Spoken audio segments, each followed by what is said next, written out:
중국은 아주 완벽한 시스템이 구축이 다 돼 있어. 유럽과 미국이 너무 중국이 버거운 거죠. 시장에서 돈이 된다는 것도 너무 잘 알고 있고, 그러니까 급격하게 키우는 거죠. 사실 기후 문제는 경제 문제를 넘어 생존 경쟁이라고 할 수 있습니다. 근데 한국의 상황은 지금 굉장히 심각합니다. 들을수록 똑똑해지는 지식 뉴스. 전 세계 태양광 신규 설비, 그러니까 태양광 발전소 우리 눈에 보이는 거 있지 않습니까? 패널로 된 거. 전 세계 설치장이 대부분이 중국 땅에 설치가 됐고 그 규모가 217기가와트예요. 근데 보통 이제 217기가와트가 어느 정도냐 이게 좀 그렇잖아요. 이제 우리나라 현재 누적된 설치량이 24기가와트니까 이게 어마어마합니다. 그리고 전 세계 이제 태양광 패널을 만드는 이제 회사들이 있지 않겠어요? 80에서 90% 정도가 중국 땅에 있는 중국 회사들이에요. 그러니까 이게 압도적으로 생산량도 많고 설치량도 많고 최근에는 이제 기술도 좋아졌어요.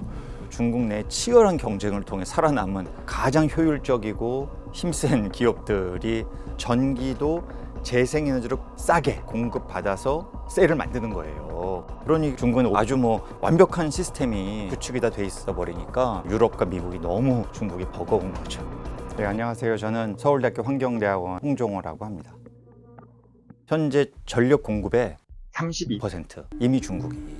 한국과는 비교할 수 없고요. 저희가 한국 수치는 나중에 질문하세요. 충격적이니까. 중국은 물론 여전히 석탄화력 발전소가 많긴 하지만 이것이 시장에서 돈이 된다는 것도 너무 잘 알고 있고, 그러니까 이 경쟁력을 급격하게 키우는 거죠. 명분은 기후변화에 대응해야 한다. 왜냐하면 그럴 정도로 기후위기 상황이 심각하니까 태양광, 풍력과 같은 재생에너지 없이는 이제 경쟁력이 없다, 산업에. 그 중에 가장 큰 역할을 특히 향후 미래에 할 것은 이제 태양광이다 하니까 중국에서는 이제 그걸 알고 여건도 좋겠다, 태양광 풍력하기에. 중국 국토 자체가 그냥 엄청난 테스트 베드가 되는 거예요. 力争于2030年前达到峰值，努力争取2060年前实现碳中和。中国将持续推进产业结构和能源结构调整，大力发展可再生能源，在沙漠、戈壁、荒漠地区加快规划建设大型风电光伏基地项目。 중국은 사실은 재생에너지로 올인한다 이런 생각들이 정책에서 분명히 드러나는 거죠. 그런데 한국의 상황은 굉장히 심각합니다. OECD의 38개국 중에 대한민국의 재생에너지의 발전 비중은 8%대. OECD 38개국 평균이 34%니까 2023년 기준 이 격차가 굉장히 벌어져 있고요. 이렇게 간다면 저는 한국 경제 미래는 없다라고 이제 보는 거죠. 그래 한국도 사실 앞서갈 수 있는 조건들이 있었는데 머뭇머뭇하는 사이에 태양광 산업에 있어서 한국의 경쟁력이 많이 약화된 거죠.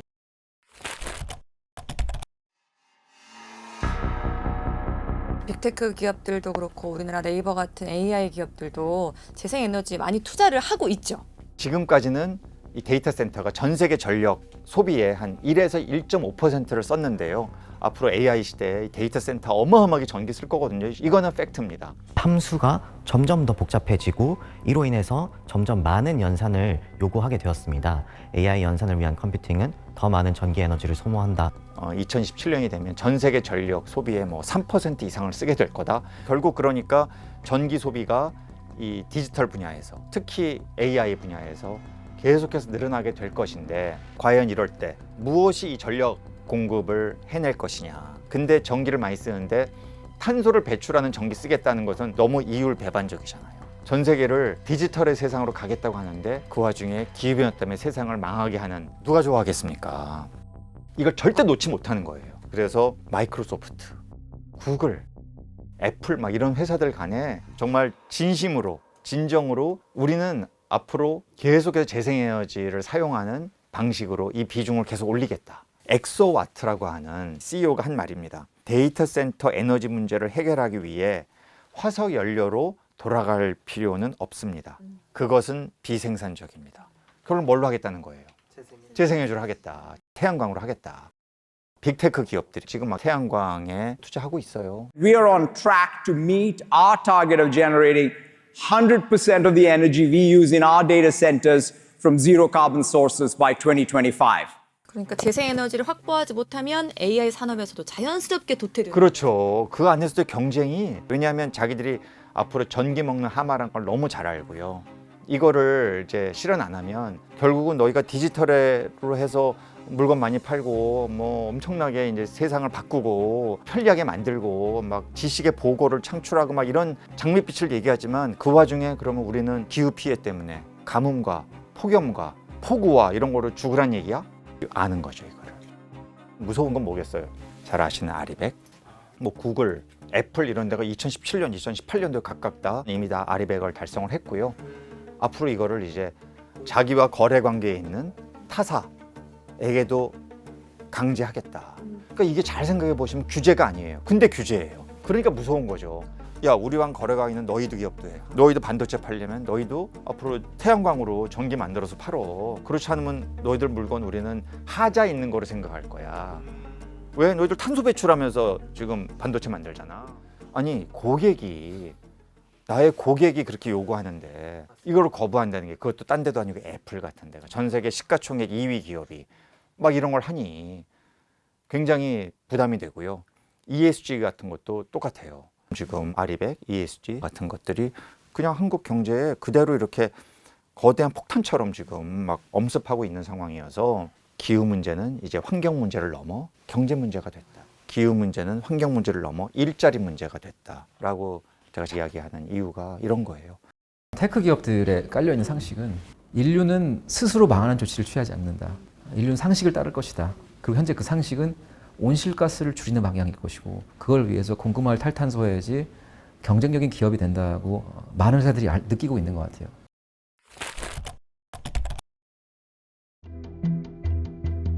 지금 우리나라가 세계 1, 2위를 다투는 반도체나 철강, 자동차 산업이 재생에너지 때문에 밀릴 수도 있는 건가요? 예, 그 생각하고 싶지 않고요. 그런 일이 생겨서는 절대 안 되는 거죠. 그래서 제가 국내에서 재생에너지 산업을 키우는 것은 에너지 산업 시장에 국한되는 문제가 아니고 철강이다, 석유화학이다, 각종 산업, 반도체는 말할 것도 없어요.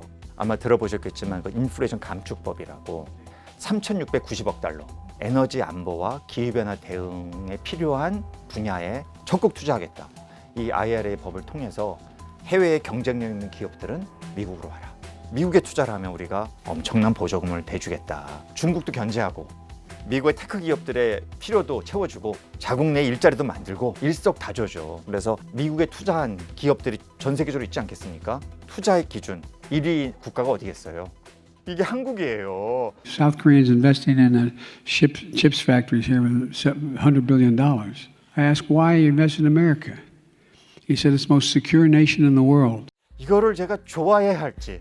한국 기업이 가면은 거기서 돈은 벌죠. 왜냐하면 중국을 계속 견제를 하니까 그 안에서 이 거대한 시장을 향해서 물건 만들어 팔 수 있어요. 태양광도 있고 또 반도체도 있고 또 전기차도 있어요. 근데 그 투자가 한국엔 안 일어나고 그 투자가 미국으로 대체가 되면 한국의 일자리는 어떻게 되는 건가. 이렇게 미국 보세요. 아주 노골적으로 그냥 관세를 매기는 세상 아닙니까? 우리의 3대 무역 대국이 중국, 미국, EU가 다 이런 식의 탄소 장벽을 세우기 시작하면 그 공정 경쟁, 자유시장 경쟁만 떠들기에는 유럽과 미국이 이미 벌써 다른 주머니 찾고 있어요. 여러 가지 이유로 그 큰 흐름이 바로 기후변화입니다. 기후위기를 명분으로 너희가 배출한 탄소 때문에 우리가 지금 큰일 나게 생겼으니 우리는 거기에 상응하는 조치를 취하겠다. 이 산업을 키워야 되겠다.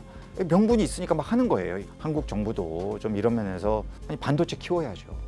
반도체가 성공하려면 뭐가 필요합니까? 전기가 필요해요. 이 전기를 그러면 또 석탄 화력, 가스 화력으로 할 거예요? 아리백이 안 되는 거 아니에요? 모순이 되는 거예요, 이게. 기후위기 극복에 적극 동참하고 2050년 탄소 중립 달성을 위해 최선을 다할 계획입니다.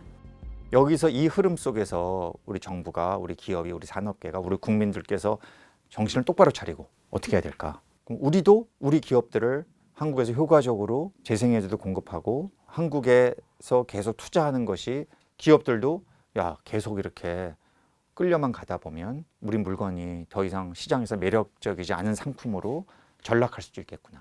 여기에 대한 위기의식을 갖고 계속해서 노력을 해야죠. 누구는 빨리 가고 처지는 사람이 또 존재를 하게 될 겁니다. 전 세계가 탄소 감축에 동참하고 있는데 나는 또 안 가겠다고 버틸 수도 없는 거 아닙니까? 탄소 장벽이 더욱 확대되는 상황에서 이 탄소 중립에 너무 머뭇거릴 경우에는 글로벌 무역에 의존하는 대한민국 같은 경제는 상당히 위태로워질 수 있습니다.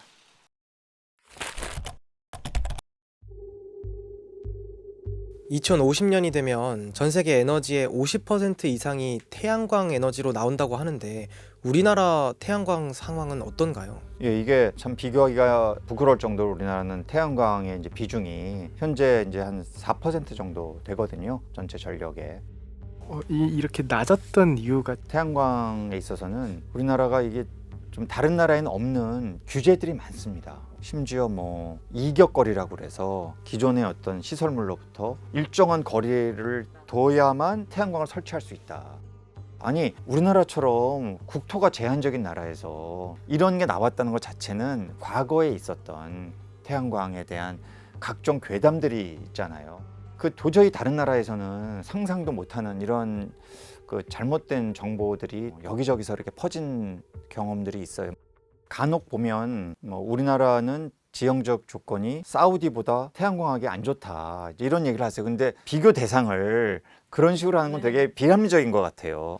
예를 들어 우리나라의 일사량과 독일의 일사량 이렇게 어디가 많을까요? 이렇게 여쭤보면 독일 아닙니까? 그러는데 사실은 우리나라가 독일의 일사량보다 약 한 50% 더 많아요. 그냥 우리나라 남한이 독일보다 훨씬 더 위도상 아래쪽에 있기 때문에 그 얘기는 태양광을 하기 위한 자연적인 조건은 독일보다 우리나라가 훨씬 좋다라는 이야기죠.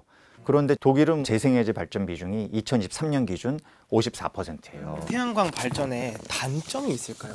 단점 없는 에너지원은 없죠, 당연히. 근데 이제 다른 것과 비교해서는 제일 부작용이 적다는 거고요. 그 일반 주민들, 국민들께서 태양광에 뭐 설치에 비리가 있지 않냐, 이거 설치했더니 뭐 산사태도 나더라. 폐 태양광 나중에 처리가 골치 아프대더라. 태양광에 대한 수용성이 좀 낮은 경향들이 있다고 봐요. 아니 태양광 산비탈이 안 하면 되죠. 굳이 하더라도 튼튼하게 해가지고 비 오더라도 휩쓸려 가지 않도록 하면 되는 거고요. 우리나라 땅 좁다? 변명할 게 안 돼요. 우리나라 아파트가 얼마나 많습니까? 아파트 지붕에도 하고 공장의 지붕에도 하고 주택의 지붕에도 하고 왜 못해요? 제가 보는 관점에서는 다 태양광을 설치할 수 있는 보고들인 거예요. 전체의 거대한 태양광에 갖고 있는 긍정적인 면, 흐름, 중요성, 필요성에 비해 보면은 뭐 부수적인 걸 떠나 아무것도 아닌 거고요. 이런 어떤 새로운 길을 가는 과정에서 조금씩 걸림돌이 있을 수 있죠. 그런데 이것들은 해결해 나가야 될 문제지, 이런 게 있으니까 태양광은 안 되겠다라는 소극적이고 패배주의적인 생각은 저는 절대 바람직하지 않다라고 생각합니다. 재생에너지 장점은 변동비가 없다는 겁니다. 우크라이나 침공으로 인해서 화석연료 값이 많이 뛰었고 그로 인해서 우리 에너지 공기업들이 큰 적자를 봤습니다. 그런 리스크가 재생에너지는 없습니다. 전 세계 에너지 투자의 대부분이 재생에너지로 가고 있는 것은 그만큼 그게 싸고 저렴하고 리스크가 없기 때문이거든요. 새로운 발전 부문 투자 수치를 보면은 태양광과 풍력이 압도적으로 많습니다. 태양광이 경제성이 없어서라기보다는 제도적인 문제 때문에 태양광이 안 되고 있다고 보시면 되겠습니다. 또 유독 태양광 에너지 우리가 집중해야 될 이유가 있을까요? 크게 보면 두 가지로 과학적인 측면과 경제적인 측면을 말씀드리고 싶어요. 과학적인 측면으로 태양광에 대한 기술 혁신이 굉장히 빨라요. 효율도 14%, 18%, 막 22%, 그 이상. 실험실에서 뭐 28%, 막 29%, 막 이렇게까지 가고 이런 게 상용화 될 수 있다. 최근에 이거 기술적인 건데 뭐 페로브스카이트라는 새로운 광물이 있어요. 아주 획기적인 태양광 산업을 완전히 또 기술적으로 업그레이드 시킬 수 있는 잠재력이 있는 이제 그런 신기술입니다. 페로브스카이트와 같은 완전히 새로운 광물로 하는, 또 이거를 기존의 유리 기반하고 또 합치면은 텐덤 방식이라고 효율이 막 30% 넘어간대요. 그러면은 한국에서 우리나라는 땅이 좁은데 태양광 설치하려면 뭐 거대 면적이 필요한데 안 되는 거 아니냐, 이런 얘기들이 이제 다 극복이 되는 거죠. 그리고 앞으로 2050년이 되면 태양광 누적 설비 용량이 한 400기가와트 정도는 필요하지 않겠냐. 대한민국에 한 400기가와트 정도를 설치한다고 했을 때 전체 국토 면적의 한 3.5에서 4% 정도? 이게 서울시 면적의 한 6배 정도예요. 우리나라 국토 면적의 4% 최대만 써서 만약에 태양광 차원에서 봤을 때 탈탄소를 할 수 있다면, 탄소 중립을 할 수 있다면 해야 되지 않겠나라는 생각이 들고요. 경제적인 측면으로 대규모 태양광의 그 발전 단가가 다른 어떤 발전 단가보다도 싸다. 제일 싸게는 미국의 경우입니다만 1kWh당 33원. 그러니까 중동의 UAE 같은 데서 하는 것보다는 좀 비싸요. 근데 거기는 워낙 태양광이 좋으니까 거기는 막 더 싸요. 막 18원이래요. 굉장히 어느 발전원보다 경쟁력이 있다. 반면에 뭐 석탄이나 원전이나 가스나 이런 것들은 훨씬 이제 발전 단가가 비싸죠. 근데 한국은 이제 아직 그런 상황이 실현 안 되고 있는데, 그럼 이게 왜 그러냐? 한국은 너무 시장이 작고 각종 규제가 많고 이런 행정적인 비용이 많이 들어가고 이러니까 경쟁력을 높일 수 있는 기회가 아직 주어지지 않았던 거예요. Haben wir alle Länder der Erde eine sehr große Abhängigkeit von China, weil 90% der Solarmodule weltweit aus China kommen. Weil Südkorea ist auch eine starke Industrienation und hat auf vielen Feldern sehr starke Unternehmen. 기후변화가 환경 문제를 넘어 경제를 움직이는 핵심 주체가 됐습니다. 거대 기술 기업들이 경영 전략을 180도 전환하고 있는 것도 기후 리스크를 기업 경영의 핵심 요소로 포함할 때 궁극적으로 시장에서의 경쟁력을 높일 수 있다라는 고도의 전략적인 판단이 들어가 있는 것이죠. 기후 위기를 새로운 경제 성장의 기회로 삼아야 합니다. 대한민국에는 선택의 여지가 없습니다. 성공의 길을 갈 수도 있고 실패의 길을 갈 수도 있다. 이 두 갈래길에서 우리가 어느 길을 가야 할 것이냐에 대한 선택을 정말 분명하고도 지혜롭게 해야 된다고 생각해요. 오늘의 교양이를 부탁해는 여기까지입니다. 고맙습니다.